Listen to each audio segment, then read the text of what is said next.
So welcome to our lunchtime bite called Is There a War on the Motorist? The session is in partnership with the Together Association, and Alan here is co-founder of the Together Association, so it's really good to have a partner speaking as well. My name is Paul Reeves. I'll be chairing the short and hopefully lively session. I'll go straight into introducing our panellists in the order that they will speak. So first we have Mary Dijewski. I pronounced that more or less right. Now, Mary is well known. She's a former foreign correspondent in Moscow, Paris, and Washington. She was a special correspondent in China, writer, and she's also a broadcaster. And I think at the moment you sort of write for the Independent, Guardian, and I noticed the Spectator as well, but lots of different things. So it's really good to have Mary here. I don't know what Mary's opinions on this subject are at all, so it's a bit of an edge for me, and that's fine. That's good. So Mary's going to speak first. Then we've got Simon Nash, who is an environmentalist, a speaker, an activist, and founder of Green Oil Bicycle Lubes. Is correct? Now, Simon's been really busy. You just come out of one quite heated panel, I seem to think. It's pretty heated, yeah. So up for another, And as I mentioned, Alan here. Alan is the co-founder and chair of the Together Association, and they've done a lot of work around ultra-low emission zones, or ULEZ, and lots of other motorist-related things in London, but nationally as well, I think. I've asked each speaker to give a short introduction of up to about 2 minutes. So, Mary, would you like to start first? Well, thank you very much for the introduction, and thank you all for coming. Paul says he doesn't know what I stand for in terms of cars. I will tell him how the world looks to me when I'm sitting behind the wheel of my ancient mini Mercedes, driving it out of London rather than around London. I'm going to make a few points which you can pick up on and which may seem sort of random, but I hope that they support my argument. The first thing was the question of the ULEZ zones. I think this was a profoundly undemocratic way of, as you would say, waging war against the motorist, because there is no reason why the ULEZ should have been extended into the outer London suburbs or into the suburbs of other cities in England and Wales, because the amount of pollution there is negligible compared with how it was in central London, and because this was imposed. It was not something that was, it was imposed over the heads, not just of the local people, but of the local elected councillors. What does a local council stand for if it's not to protect the interests of the people who live there and vote for the council? The ULEZ, as it was imposed in the London suburbs, is completely wrong and the latest manifestation of war on the motorist. Second, the congestion charge. I have no problem with the congestion charge for central London. Or I wouldn't have a problem with the congestion charge if it actually did what it was supposed to do, which was to keep traffic out of central London and to make people pay a premium for driving on what were congested roads. What happened? Roads became even more congested. Why did they become congested? Because ordinary motorists were put off, but all sorts of other people, including Uber drivers who were given a dispensation from the congestion charge, were able to come in. Plus, the road, the actual amount of space that was allocated to roads was slimmed down so much that all the traffic got congested far more than it was before. And that was partly because of all the advantages being given quite unjustifiably to bikes. And my third point, I've got about 2 seconds, is that the matter of a private car is a feminist issue. Who is it that has all the obligations for driving small children, for transporting small children around, disabled people, relatives who can't actually manage public transport? It's women. Why has the private car been such an issue in places like Saudi Arabia? Because cars are a liberation for women. And what we're being told is that any measures that are being taken against private cars are measures against women. Okay, thank you, Mary. Okay, Simon, you've got 2 minutes plus a little bit extra Sure. if you want. I don't think there is a war on the motorist. It's interesting, this idea of identity politics, people primarily identifying with their race or gender, and we're often critical of that. Why would we identify with our mode of transport? I occasionally drive a vehicle and I ride a bicycle as well. So motorist is perhaps a moot point. We are all human. And that's to be celebrated. Traffic calming measures actually free up space for other car drivers, other motorists. Imagine the deer in Richmond Park or Knoll Park. Occasionally they're cold, and that makes more space for the other deer. So arguably it's the same with the motorists. They're not being killed, but if they're being taxed off the road, well, it frees it up for the users that genuinely need it. One of the criticisms of ULEZ, which I agree with people with disabilities, van drivers who need a van, these people should all be exempt, and we want to stop the private car user who's just lazy and becoming obese from driving too much and polluting the air. They're the ones we want to stop, not the people that really need to drive. Did you know that the women getting the vote was actually largely due to the bicycle? People were able to travel on a bicycle out of their village and meet other women and cause reform through that. So cycling is also a great movement towards feminism and female empowerment. Yeah, I think we should have a greener world. I do think that ULEZ maybe shouldn't be going all the way up to the green belt. It's just really bad policy, but I think in a way it's a good idea. We banned leaded petrol. I had friends with asthma as a child, and whilst the figures for the number of people dying from air pollution is wildly exaggerated, I think clean air is important. And anyone cycling in London 10 years ago, you know, behind filthy buses and filthy vehicles, it wasn't nice. And 10 years before that, a lot of people did suffer really badly from air pollution. So yeah, I'm kind of an environmentalist who also has sympathy with the car cause as well. There we go. Thanks, Simon. That's great.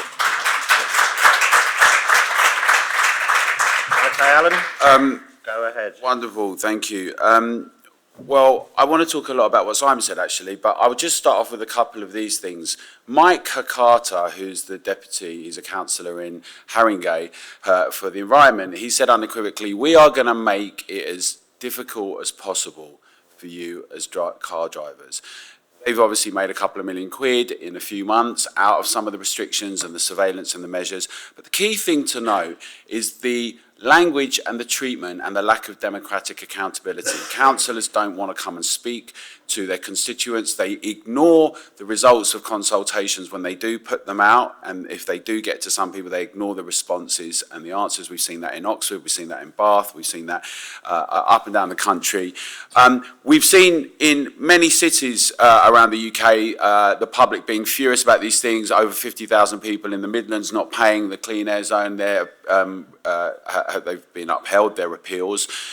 We see that, like with ULEZ, the majority of people saying they don't want these things, and still, regardless, they get pushed through and ignored because there's a contempt for the demos and the people. What this all boils down to is it's actually a war on people. It's a war on our culture. It's a war on our way of lives, everything that webs us together on freedom, mobility and movement. There's a lot to say about this, but I will say a couple of things. It's interesting that Simon said about identity politics, why we identify. We identify with a car because it gives us independence. It means you can make decisions to do things. If you don't happen to live in inner London, where there's a good transport network, where you can, your day's not dominated by waiting for a horse, or you're not doing what David Lammy has said, which is taking all your tools and getting on the underground. This utter contempt for our mobility, for our freedom, whether you're a woman, whether it's late at night, whether you're disabled, but frankly, anyone, right? When did we subscribe to the idea we're jettisoning this for? And what's it for? It's for an emergency, another emergency, climate emergency. You must do it now. It's like a free speech attack, right? When they say, you must not say that. You must not drive. Simon said we're lazy and we're becoming obese from driving cars. That's utterly not the case. It's just another one of those reflections of an anti-human idea. You scummy gammon, he didn't say this, but you scummy gammon retrograde. Couple of other quick things. Women got the vote because some very brave women and some men joined them, went out and won hearts and minds. They would have walked, they would have climbed their way there, or they would have ran there. So they happen to not have that many bikes at the in the year that women got universal suffrage. But the idea that and I happen to love cycling and I walk all the time.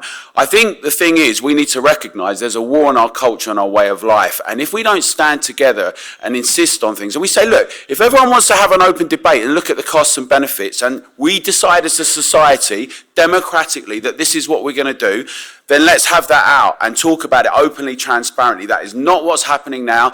It's technocrats that are imposing their measures on us, saying you're destroying things, you don't know what's best, we do, we're going to fine you, we're going to survey you. By the way, look out for the social credit and the digital IDs. Okay.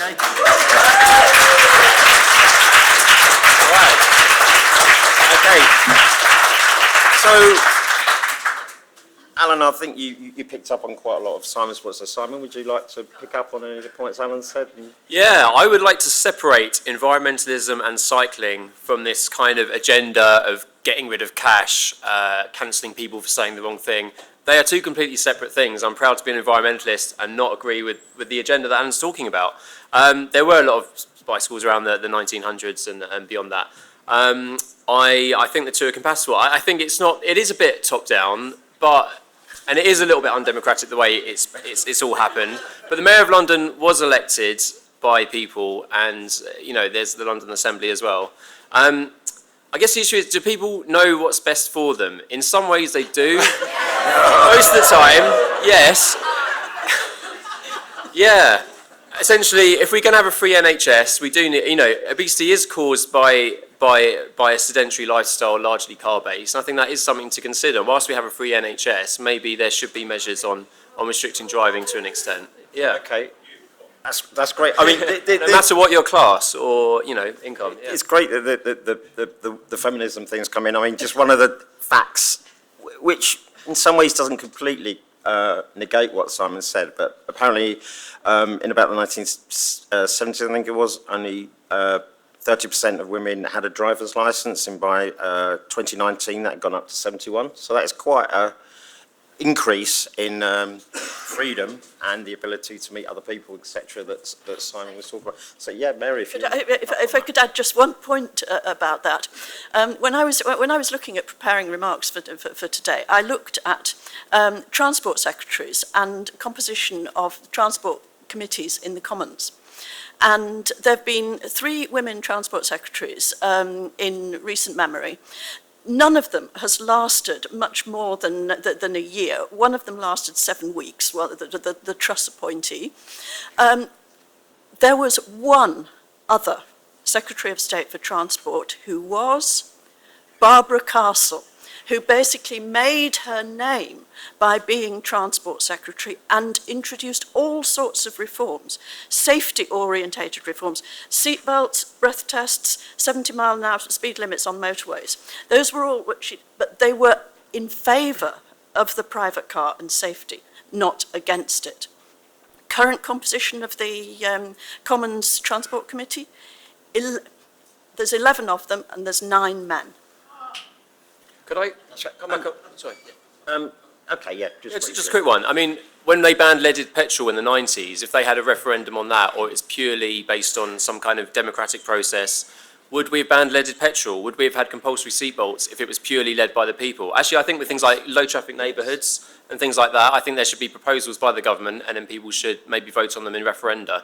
Whereas previously, they were neither voted on, neither nor proposed. So it should be more democratic, but I think sometimes people at the top do need to propose things in order for people to make that decision. And if you disagree with ULEZ and things like that, you can vote people out in the next election. I'll let Alan come in if you've got anything else you want to say. Well, it's really important that we have these discussions because what we've invited together, cycling activists, Sustrans, we've invited, they're a big agency that end up not just doing the consulting, but also lobbying for these things. It's very interesting, and also inviting local councillors, and none of them in any city have come to debate us. So I want to say thank you and well done for Simon being in the trenches in a lot of places and arguing these things through. It's important that we have courage, and this is the way that we get clarity on these ideas. And then what we need to do is criticise rigorously what people say. So his point about do we know what's best for them, there was a visceral response from the audience, but it's good that we're hearing these things about fat, obese people, visceral, and do they know what's best for them? They know not what they do. And could you even make bad decisions as well? Should you be allowed to? Because this is the new technocratic elite. What it says is there's this emergency, shut up, we're not talking to you. There's this emergency. Be quiet. Go and stand in the corner like you did in lockdown. But actually, hands on heads, be quiet. And actually, what you then need to do is behave in ways that they say. It's not just nudges, it's impositions. And if we look at our cities, look at ULEZ as a good example. The mayor did not get voted in, so let's get rid of a couple of myths on the basis of expanding ULEZ, right? The government did have a net zero claim, an abstract claim, and they won on a huge majority. But when no one said what did that mean, so the second you start talking to people about what that means, do you want to stop travelling? Do you want to get less pay? Do you want to have restrictions on all your livelihoods? Do you not want to see your family up and down the road? People say no. That's the kind of discussion we need democratically, the demos. We are not disgusting, toxic, consuming, polluting with our friends, neighbours, colleagues, people around the country. And it's high time we sent a shudder to those technocrats and get involved with Together and make your voices heard with all of us, please. That's great. Right, it looks like we've got a lively audience here, so go straight out. You know, the list of reasons why we shouldn't drive just seems to keep growing when each one is rebutted. So first of all, it's climate change, then it's air pollutants locally, then it's deaths on roads. Now here it's obesity. I mean, really? You honestly think that if people just like cycle a couple of miles, suddenly that's the cure for obesity? It most certainly is not. The number of calories you burn off doing a bit of cycling is hardly anything. People are eating too much and they're eating lots of sugary foods and carbohydrates. That's what's causing obesity. It's not the fact they're sitting in the car. So. Thanks very much. It's both. Gentleman down here, the blue shirt. Very quick question, but before I get to my main point, would you have a problem driving to a gym? Yeah, if it's a short distance, you should not drive to the gym, absolutely. So, my main point is, what we're calling the war on motorists, I think, is an actual battle, and the war is net zero. This is a battle within that war. LTNs, 20 mile an hour zones, ULEZ, clean air zones, etc. are a battle. And it's interesting that the public are never consulted on these things. The only time I can see when the public have been consulted was 2008, when Manchester had a vote on the congestion charge. 78.8% of people said no to it.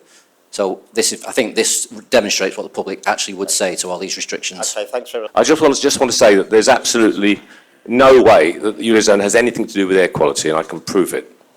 Okay, the basis of the ULEZ criteria is on the oxides of nitrogen and their levels in the car emission exhaust. I have two vehicles, both of which, they're older vehicles, they were both converted to LPG, which, as you may know, doesn't contain any nitrogen, which means that the exhaust has no nitrogen oxides at all whatsoever. However, I was forced to get rid of both cars. It's just about money. The mayor's interested in the money. It's not about air pollution. Yes, I was going to ask what you think about the ULEZ Blade Runners and whether you support people taking action into their own hands. I think air pollution is an issue. We've got a lot of people in London who are suffering from diseases related to air pollution, and my question to the panellists is, how do we deal with those issues? So if we're not, how do we deal with them? Hello, I'm from Together. I'm the chair of social care at the Together Declaration. And coming back to you, Mary, but also to Alan, you know, it's not just a feminist issue. You did also talk about the disabled. It's very much a problem for the elderly and the people who care for them. We have 9 million unpaid carers propping up a crumbling care system. If you cannot have your family get to you, you can't get your carers get to you. You're denying them their ability to work, and you're denying the elderly their right to be cared for.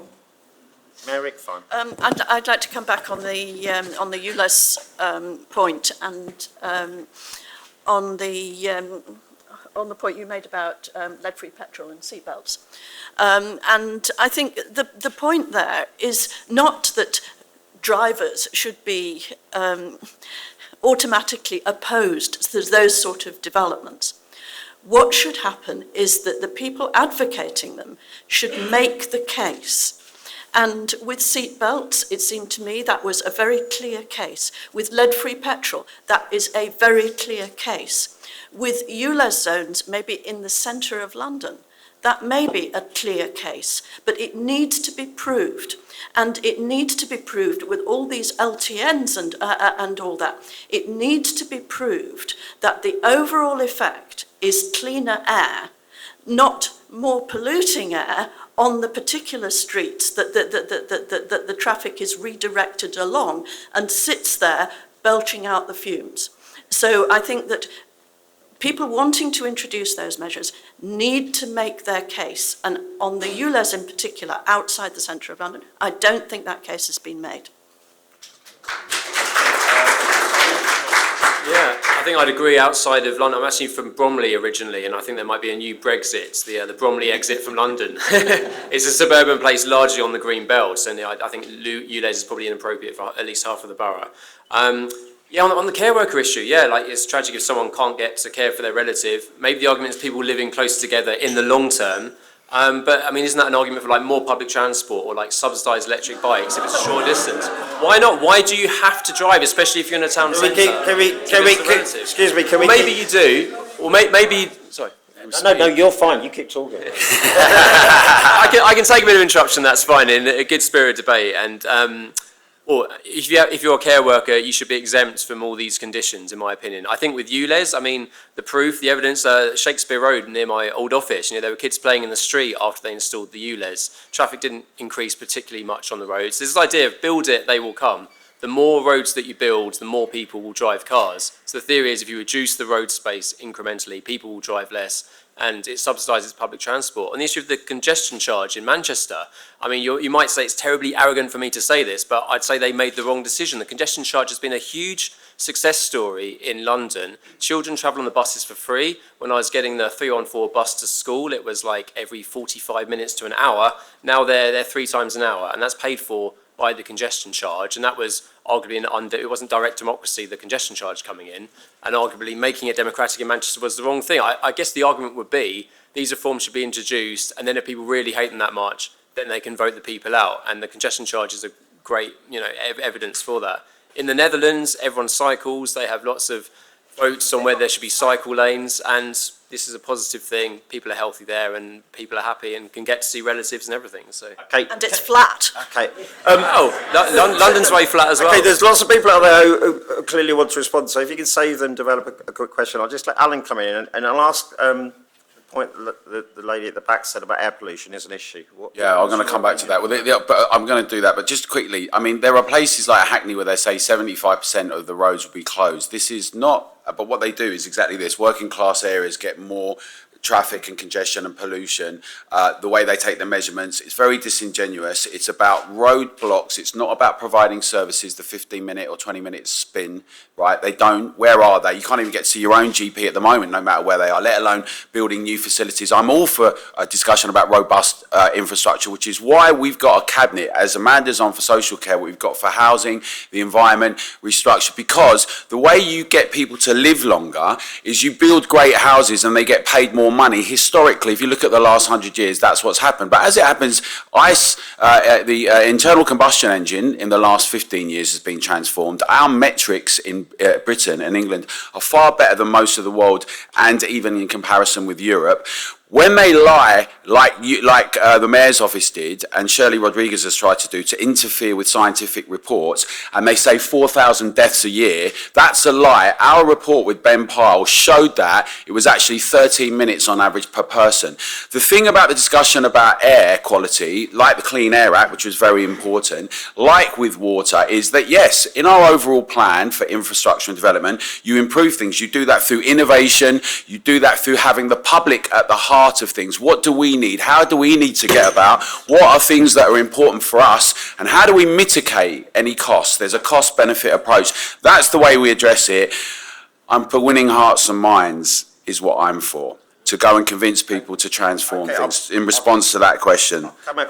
Anyone else got anything brief to say on the air pollution? It is an issue, so but very briefly. Mary, you first, very briefly. No, I mean, I absolutely appreciate that air pollution is an issue, but I think that the way that limiting air pollution has been attempted to be enforced has actually, I think that the case has to be made that the measures taken so far have actually had the desired effect.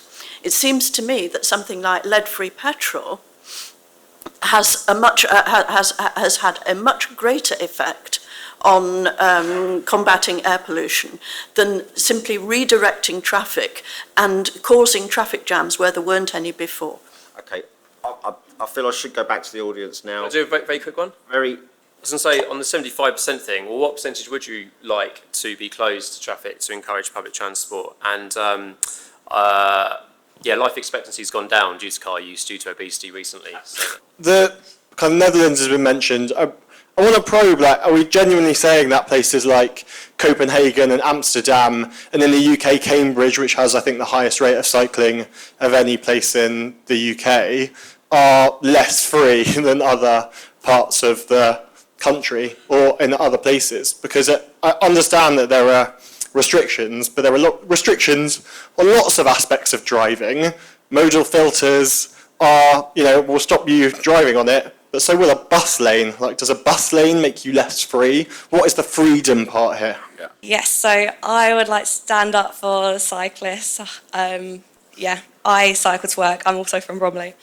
And my question really would just be that there's people that drive out of convenience and there's people that truly need to drive, and I think they're two different sets of people. The people that drive out of convenience are not going to choose to do the more inconvenient but better thing, and so sometimes this legislation needs to come in to force people to choose that option. And I guess ultimately, do you not agree that less cars in cities is a better thing? The rise of the war on the motorists has happened in parallel with the popularity of the 15-minute city concept, which has been given to us by our former German masters. And the fallacy of that 15-minute city logic is the area of London is about 3 times bigger than Berlin and 3 times bigger than Barcelona. London is too spread out to be a 15-minute city. London has always been a collection of villages, and in that way it's a multiple amount of 15-minute cities. But also, I want to say not much has been said about the 20-mile-per-hour thing, which is actually making roads more dangerous, and is another money-making thing, because, every day I see people taking really unsafe overtaking, and also before the 20-mile-per-hour thing came into existence, I didn't really know where the speed cameras were in my area, because 30 miles per hour was totally fine. I never needed to speed. Frankly, 20 miles per hour is awful, considering everybody else is still going 30 miles per hour. The people that actually obey the law are in the minority. That means that they clog up the roads, and then someone will come along, road ragey, and then swing out into the wrong lane and overtake, and it's dangerous. Does anyone think 20 mile an hour limits are a good idea? Just prepared to... Okay. Yes, I wanted to raise a question with regards to what the lady there said. Sorry, I forgot your name. Mary. About evidence and democracy. So here is a story. In Belgium, which is not Holland, which is not flat, which is hilly like here, there are a number of major cities, Ghent, Antwerp, Brussels, that have in the past few years taken fairly restrictive measures on car traffic within the cities. They have limited the ability of cars to go through the city, not from an air pollution, but from a mobility point of view. When those things were implemented, there was a very strong tendency to resist that, a democratic tendency to resist that. And the city authorities, if you talk to those people, they said they were incredibly nervous about implementing these things. They did implement them. They took a leadership role and said, we think as your elected representative that this is a good idea. They implemented it. These things have been in place for 3 or 4 years now. If you go back to the people that resisted it, and not just, I'm talking inhabitants, businesses, NGOs, everything else. Are you trying some they, now because we got quite... They actually quite like it. And if you ask them, would you like to go back to what it was before, they say, hell no, we really, really like it. So the point is, how does that relate to the factual and the democratic arguments that are being made here? Just a point of fact about ULEZ, that the data is now starting to come out that, okay, NOx and SOx gases, they are reducing, but actually the thing that's really nasty that crosses the blood-brain barrier is our PM 2.5s. They haven't changed, and that ICL, who produced the supposed report supporting the mayor, are finding out that actually what's being done isn't going to be addressing that. The elephant in the room, of course, isn't anything to do with cars. It's for all of those people going down into London Underground, only have to spend 5-10 minutes, and they might be getting a year's worth of PM 2.5 in their lungs. And I wonder why that's the situation.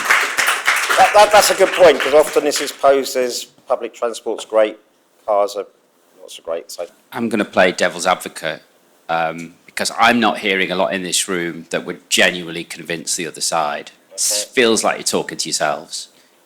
And, you know, I edit a magazine based in Liverpool where active travel, there's like a really strong active travel lobby in Liverpool. And they're always talking about density and the need to re-densify cities. And I don't think you can separate the question of transport from the structure of cities, literally the architecture, the way they are built, right? We have, in Liverpool, lots of suburbs surrounding the city, and in the inner city, it's you know, it's still kind of, there's still elements of bomb sites, or they built, you know, it's kind of not dense. And there's a lot of people would argue that we need to densify cities, and you can't fit a car into that. You know, there's only so much space to go around, so you have to make a choice. So the freedom for one group competes with the freedom of others. Okay. I think you need to address that. Do you think the war on the motorist is more the war on poor people and poor motorists? Okay. Having looked after some disabled family members and family members with dementia, you can't do it without a car. But you said, build it and they will come. Well, right where I am, they're going to get rid of 2 bus routes. So I can't use my car, and they're getting rid of 2 buses. Why is this not carrot situation? If I could not use my car because there was good enough infrastructure, I wouldn't. It'd be much easier. Yeah. So this is being imposed at the same time that they're taking away bus routes. I run a website called Yellow Box Guru, and I help people dealing with unfair ticket enforcement. And I see a lot of overzealous enforcement for authorities. For example, small things like staying 1 second in the yellow box for half of their bumper, etc. And the rhetoric that they use to justify this is about reducing congestion, air pollution, etc. But in many cases, it's absolute nonsense. It's clearly motivated about money, gaining revenue from the fine. So I wonder if the financial incentive was taken away from enforcement, from the same with LTNs, with the tickets for that, and ULEZ, etc., would we still see local authorities imposing these measures as much? And is that the way forward, to take the financial incentive away? In 20-mile-an-hour zones, when you're passing cars, can you leave 1.5 metre gap as you go past them? On the weekly shop, how are you supposed to get 5 bags for a family onto a bus or onto a bicycle? Families need cars. With a cargo bike, and that's what they do in the Netherlands. Why but not? finally, Why not? Innovation, come on people. The facts do point out that the poor in central London don't actually own cars, but the extension of the ULEZ is Greater London. The poor in Greater London do own cars, they need their cars. It is a tax on the poor. Okay, right. So, I've got time for one last question. Just want to say I'm a cyclist, but I'm in favor of choice, and I'm a Together supporter. And I think really we need to talk about the principle of what's happening, that we're taking away people's freedom to travel, we're restricting it, and it's top down. I think we can all share the roads conscientiously. I think a lot of that are being identified as problems are self-limiting. People aren't going to frivolously take the car for a 5-minute drive if it's rush hour. So, a lot of these issues are being manufactured. Thank you. Okay. I said we'll do this in reverse order of how people's right. So, Alan. Point about Liverpool, which I happen to know a little bit. I lived there for a few years, but I love cities, and I think the problem is that we don't have enough density or scale, and we have to have ambitious urban planning. The debate between Robert Moses and Jane Jacobs is a good one for people to revisit, but how we can think of future cities, what they're going to mean for the public to be at the heart of it, which includes fantastic public transport, not that you've got on the underground, which no one seems to want to talk about, proper investment in infrastructure for better jobs and better innovation all round.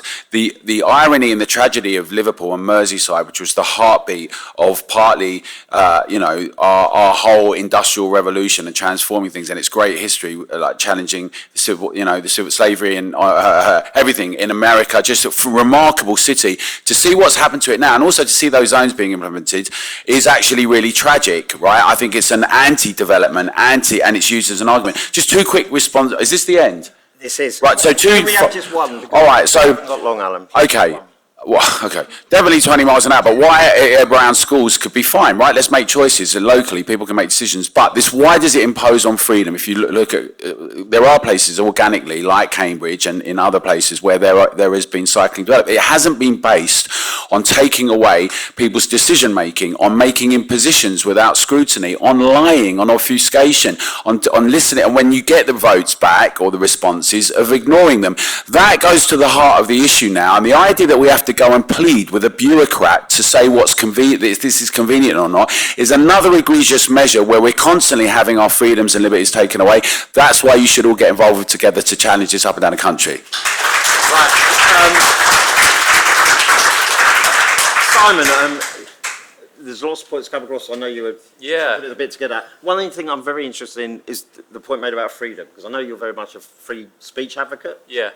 How do you tie this into other freedoms being curtailed in about 30 seconds? Yeah, I do think they're potentially separate, and actually how Cambridge and the Netherlands became more cycling friendly, I don't think that was actually direct democracy and people involvement. I don't think it was. I think it was actually unelected bureaucrats, which might feel like the opposite of what I generally think. The underground is disgusting, how polluted it is down there. Apparently there's this big vacuum cleaner train that would clean the air. It broke down, no one bothered to fix it. I mean, it's appalling how many lights are left on in stations with daylight streaming through. It's almost like net zero for you, not us. I mean, I'm talking about Sadiq Khan there. It's disgusting. And I'm saying that as an environmentalist. The 20 mile an hour thing, yeah, it should be in some places, not others. It's like a logarithmic scale. So like if you reduce the speed limit by 10 miles an hour, the impact on a child dying, the likelihood goes down, or doing it about 50 times or something. So that's the impetus behind it. But have it everywhere when no one's going to get hit by a car. Simon, I'm going to have to stop you. Mary, if you can... Right, you've got the last voice, I guess.